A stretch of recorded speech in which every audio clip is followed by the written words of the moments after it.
Dans ce deuxième volet consacré à la découverte de Fastone Image Viewer, nous allons voir comment mettre un filigrane sur une image ou sur une série d'images. Nous verrons aussi comment préparer plusieurs images pour les envoyer par courriel à vos correspondants. De deux choses l'une, pour mettre un filigrane sur une image, alors je vais choisir une image, par exemple celle du goéland. Voilà, ouais, celle-là. Allez, je vais prendre celle-là et je voudrais mettre un filigrane. Alors j'ai deux solutions, soit je vais dans Effet, filigrane, voilà. Là il me met une petite image avec, déjà il a été allé chercher le filigrane qui est donné d'office par Fastone et que je vais pouvoir mettre à l'endroit que je veux. Alors, ce fichier qui a été mis, je peux l'agrandir, le mettre à la taille que je veux, hein, c'est automatiquement, par défaut, les filigranes sont dans ce dossier, c'est-à-dire dans le dossier de Fast Image Viewer de Programme File sous la forme d'un fichier PNG. Pour faire un petit filigrane en PNG pour garder la transparence, et évidemment vous faites ça en fonction du format de vos photos, puisque on va voir tout à l'heure que si quand on le fait individuellement, on peut évidemment changer la place et l'emplacement et la taille du filigrane, ça n'est pas le cas pour le traitement par l'eau. Donc, alors, là, on voit qu'on peut changer l'opacité aussi. Voilà. On peut mettre une ombre. Voilà. Hein, opacité à 100%. Ici, je clique et j'ai un agrandissement du filigrane lui-même. Je peux agrandir l'image aussi. Donc, voilà. Là, j'ai un 1 et là, j'ai mon affichage normal. Maintenant, je n'ai plus qu'à mettre OK et mon image a été filigranée. Je me propose maintenant de mettre un filigrane sur les images étiquetées. Donc, je clique ici, afficher les étiquetées. Donc voilà, elles sont ici. Je les sélectionne avec CTRL A et je vais dans Outils, convertir les images sélectionnées. Mes 4 images sont bien sélectionnées ici. Dans le format, j'ai ici JPEG, donc c'est ce que je veux garder. Je peux régler la valeur, enfin la qualité. Donc je peux mettre jusqu'à 80, 85, enfin voilà. Autrement, j'ai ici, si je clique, je pourrais choisir le dossier de destination. Mais si je clique ici, je vais pouvoir, les fichiers seront enregistrés dans le même dossier que les originaux. Là, j'ai ici, pour renommer, je clique ici pour savoir un peu comment se fait le renommage. Donc, on dit que si on met des dièses, ça met des chiffres de numéros séquentiels, et si on met une étoile, c'est le nom du fichier original. Alors, c'est ce que je veux faire. Donc, je vais ici taper étoile underscore et fil pour filigrane. Voilà, donc maintenant mes images seront renommées comme ça. Je vais dans Options avancées. Là, je réinitialise tout.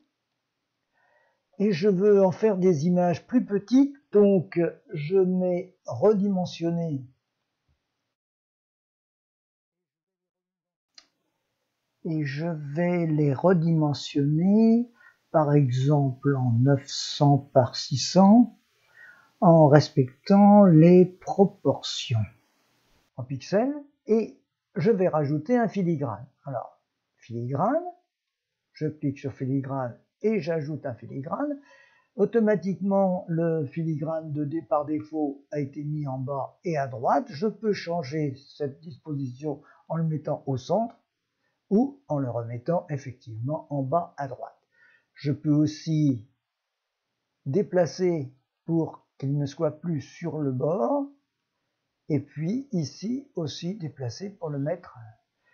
Si je veux me rendre compte de ce que ça va donner comme image, j'ai la petite icône ici qui s'appelle l'aperçu de la conversion. Voilà, je clique et là je vois qu'effectivement, là j'ai mon image qui est plus grande, donc je peux la réduire pour la voir. Et voilà ce que j'ai obtenu. Donc voilà, avec la molette, je peux choisir la taille, mais la taille des deux en même temps. Donc on voit qu'elle fait 900 par 600. Et ici, j'ai mon filigrane qui est adapté à cette taille. Donc si je veux mettre le filigrane sur une image qui serait en 3800 par 2592, il faudrait que je fasse un filigrane plus grand. Je ferme, je suis satisfait, donc je fais OK. Je vais maintenant démarrer. Voilà, c'est terminé. Je retourne dans mes images et là, je mets afficher tout. Et je constate qu'effectivement, à côté de l'original ici, par exemple, j'ai celle qui est avec le même nom et fil, et qui est celle-là en 900 par 600. Voilà, je l'ai en grand, ou à côté celle-là avec celle qui avait été mise. Voilà, j'ai donc rajouté un filigrane sur une série d'images. Vous pouvez aussi, avec Fastone, envoyer plusieurs images d'un seul coup et les redimensionner pour les envoyer par mail à un correspondant. Donc voilà, je fais pareil, je vais choisir les 4 images que j'ai étiquetées, donc afficher les images étiquetées, et supposons que ces 4 images, je veuille les envoyer par mail à quelqu'un. Donc, je sélectionne toutes les images. Alors, vous vous rappelez que j'aurais pu, par étiquette et sélectionner uniquement les étiquetées. Voilà, là, elles sont étiquetées, directement sélectionnées. Et je vais dans l'image ici, l'icône ici, envoyer par mail les images sélectionnées, ou autrement, vous pouvez aussi faire un clic droit sur l'image, et là, vous avez aussi email, et puis la touche de raccourci F6. Donc voilà, quand j'ai fait ça, je vois mes 4 images qui sont là. Je vais pouvoir éventuellement les renommer avec Mont-Saint-Michel par exemple et 3 dièses. Donc là, j'en ai besoin que 2 puisque même une, ça suffit. Ensuite, je mets à partir de, alors évidemment, je mets à partir de 1. Là, je vois que je peux utiliser des 800 par 600 avec le redimensionnement JPEG et la qualité 90. Je peux aussi choisir une qualité de, je sais pas, 80 par exemple, voilà. Je peux même éventuellement rajouter une bordure avec la possibilité de choisir la couleur de la bordure, donc voilà, ombre, on peut mettre des ombres, on peut mettre un arrière-plan, donc l'arrière-plan, je choisis en rouge par exemple, voilà, ou je vais le choisir ici, voilà, je mets OK, Ok, voilà, j'ai un nom. Et puis, je peux changer le cadre 1, cadre 2, cadre 3. Bon, enfin, tout ça, c'est à votre disposition. Hein. J'annule parce que moi, j'ai pas envie de faire ça. Et une fois que j'ai donc choisi mon format, la taille de mon note, je peux envoyer par mail et automatiquement, le logiciel de messagerie s'ouvre avec les 4 photos placées dans les pièces jointes. Ce processus ne fonctionne pas avec tous les logiciels de messagerie.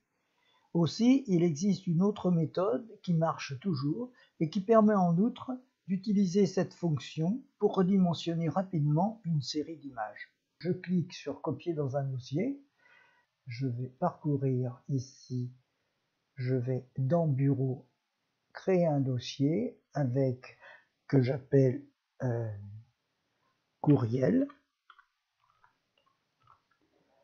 Voilà. OK. Maintenant, je suis d'accord. Je clique sur copier. Voilà. Je peux fermer ma fenêtre. Je retourne dans mon bureau. Et sur mon bureau, je retrouve courriel. J'ouvre et j'ai bien mes 4 images qui sont avec appelé Mont-Saint-Michel 1, 2, 3 et 4 et j'ai bien, elles sont en 800 par 547, 800 par 547 et ainsi de suite. Voilà, je n'ai donc plus que ces images-là, les sélectionner et les mettre dans mon comme pièce jointe et à les envoyer. Ce deuxième volet de l'initiation à Fast Image Viewer est maintenant terminé. En attendant le troisième volet de cette petite série, je vous dis à bientôt.